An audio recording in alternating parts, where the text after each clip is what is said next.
Good morning, or depending on when you're watching this, good afternoon, good evening, or good night. My name's Ross, and as always told, I had a voice of radio, and today we need to talk about Zoroark and ask if Zoroark has gotten out of control. And the reason is the LATAM International Championships has been happening this weekend. It's been streamed over on the official Twitch stream, and quick shout out to the lovely Joe Bernard and Nick Pierce, my fellow Brits, who have gone over there and are crushing it in Brazil this weekend. And Nick for his dual language interviews. You rock, sir. Also, Nick gave me a little bit of a shout out on the thing yesterday, so that was kind of cool. But anyway, Zoroark has been the story of this weekend. The big story of this weekend has been Zoroark, but as a control variant. You see, we all know that Zoroark's a phenomenal card. There's very little, unless you're very new to the game, in which case, hello, thank you for watching this channel. I mean, you all rock for watching, but a special hello to new people. They're new, I've said hello to the rest of you a million times. We all know that Zoroark is great. Double colourless energy, 120 if you've got a full bench, that is good. But the trade ability, allowing you to discard a card from your hand and draw two, is phenomenal. It gives consistency, which is very hard to beat. And Zoroark has been at the centre of the format for ages. Whether it's been with Garbodor, which incidentally won the World Championships, whether it's been with Lycanroc, Gardevoir, which won the European Internationals last year. I mean, it's been over the top. But the variant coming around now is a control variant, which is frankly ruining the game. Now, we are going to use, as a bit of a side note here, Michael Pramawat's list. The lovely 2new1223 did tweet this out. So we're kind of looking at Michael Pramawat's list, but really here, we're looking at the deck as a whole. And the problem here isn't really Zoroark. The problem is Oranguru. Oranguru is a huge problem here because it's got the attack resource management. For one colourless energy, put 3 cards from your discard pile onto the bottom of your deck in any order. So now you've just got this brilliant situation where you don't run out of anything. So one of the giant issues with a Zoroark deck at the moment, you rely on double colourless energy, but special charge is rotated out, puzzle of time is rotated out. There's no way to get special energy back unless you use an attack like resource management. And you can just get it back over and over again. One of the most disgusting things about this list is that Michael Pramawat actually played 3 double colourless. In a format where there are no items that can recover special energy, he didn't even play a playset. That's ridiculous, ladies and gentlemen. And then what you do is you just focus pretty much entirely on disruption cards. And there are a whole bunch of disruption cards around at the moment. Crushing Hammer and Enhanced Hammer make a big pair of cards. Crushing Hammer on a coin flip discards any energy on your opponent's side of the field. Enhanced Hammer, regardless of coin flip, discards a special energy from your opponent's side of the field. You run them out of energy, but wait, maybe those 2 cards alone are not enough. Well, that's alright. We've got Team Skull Grunt, which allows you to look at your opponent's hand and discard energy from it, 2 to be precise. And the thing here is what your opponent might be doing is trying to avoid the Enhanced Hammers and the Crushing Hammers by only attaching energy when they really need it, but you use Team Skull Grunt here to make sure they never get the chance. We also have Plumeria here, which is another card which you never see it really as more than a 1 or a 2 of, but it's started to see more and more play as these control decks take charge.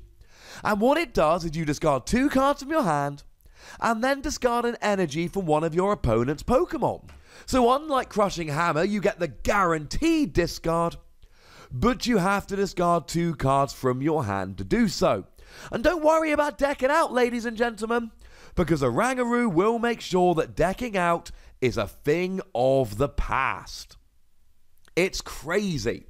And essentially what you do here is just sit and run your opponent out of energy and make sure that they lose the game. And there's never any concern about, well, hang on a second, What if I run out of energy denial? No, ladies and gentlemen.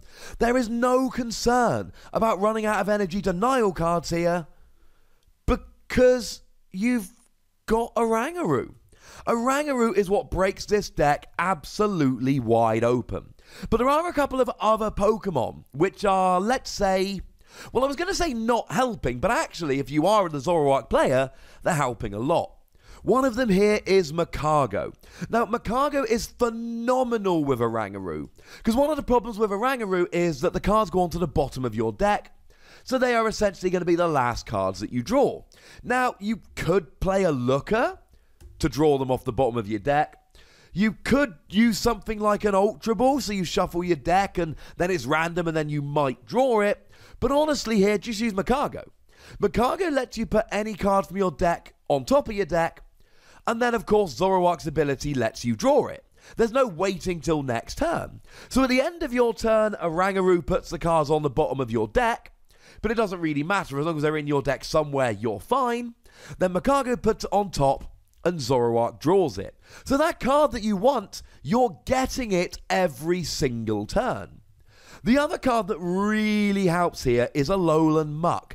Alolan Muck is a phenomenal card that we've talked about a lot, and I've made videos talking about the fact that Alolan Muck is not played as much as it should be, and that Alolan Muck should be played an awful lot more. Well, it's starting to be played a lot more.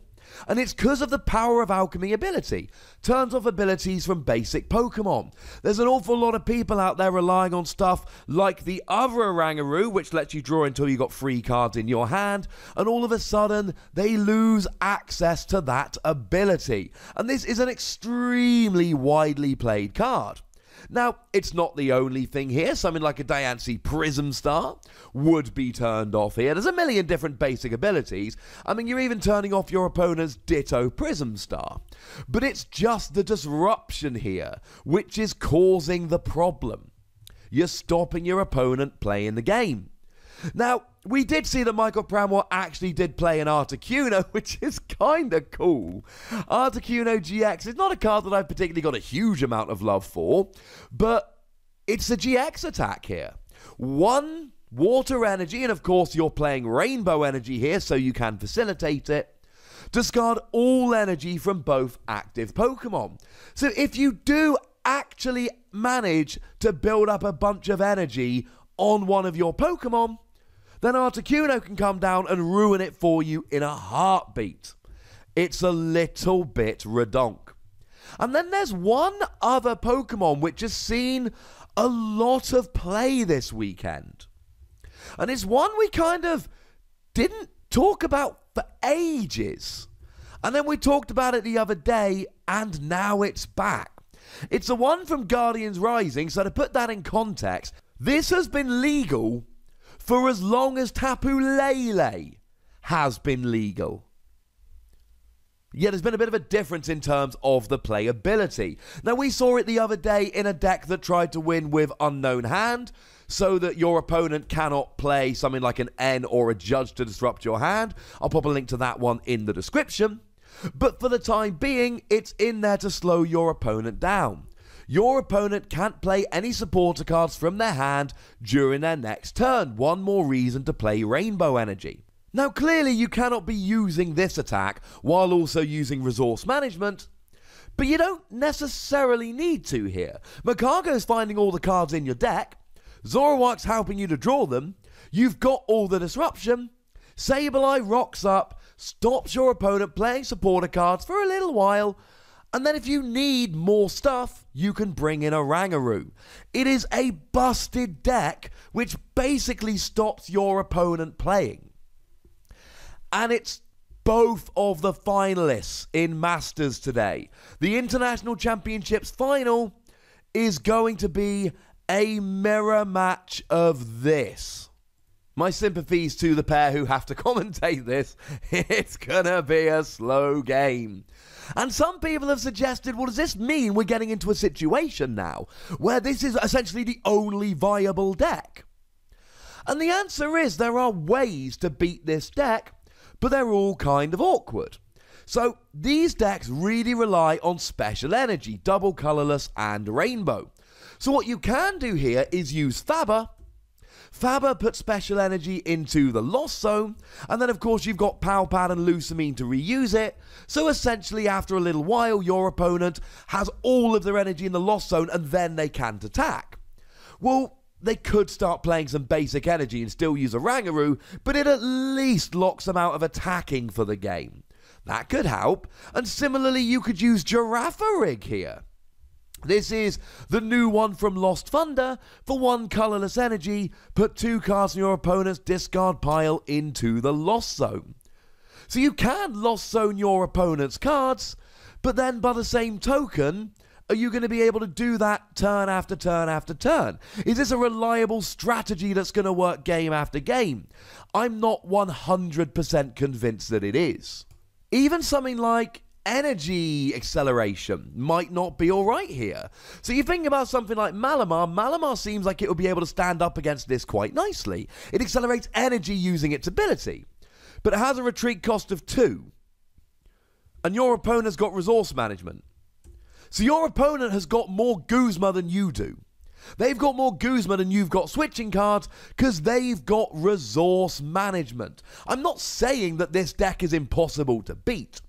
What I'm saying is that in the hand of a skilled player, they can essentially counter whatever you want to do unless you build your deck specifically to counter them. And honestly, the best counter at the moment, you kind of have to send all their stuff to the Lost Zone, which is frankly not entirely ideal. What I will say as a final point on this, there is 0 chance this ends up getting Zoroark banned. We are not seeing a Zoroark ban on the back of this. If anything is being banned, it's going to be a Rangaroo, because that's what allows you to reuse all of your stuff. We got rid of Puzzle of Time, and it got banned and expanded. I could see a Rangaroo being banned here. That could happen, but we ain't seeing a Zoroark ban. So if anybody's out there watching this video wishing for that, no. Is Zoroark out of control? Kind of.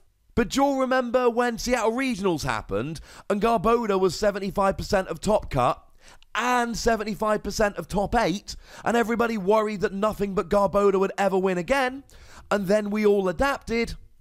Yeah, I think we might see some adaptation here as well. Remember, you can always fight a Rangaroo with a Rangaroo. But I want to know what you think about this deck, ladies and gentlemen. Do you like it? Do you think it's fun? Do you think it's out of control? Do you think it's boring? Let me know in the comment section. Go nuts, but please do remember the rule. Be nice. And then make sure you like this video, subscribe to this channel, follow me on Twitter at TheWassy, and Twitch for some live action at twitch.tv/PTCGRadio.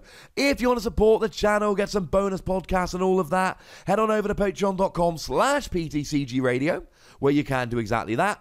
And do make sure you're checking out youtube.com/WassyPlays. We've started talking Keyforge, and Keyforge is awesome. But by far the most important thing, as always, is to look after yourselves. Until next time, thank you very much for watching. My name's Ross, and you've been watching PTCG Radio.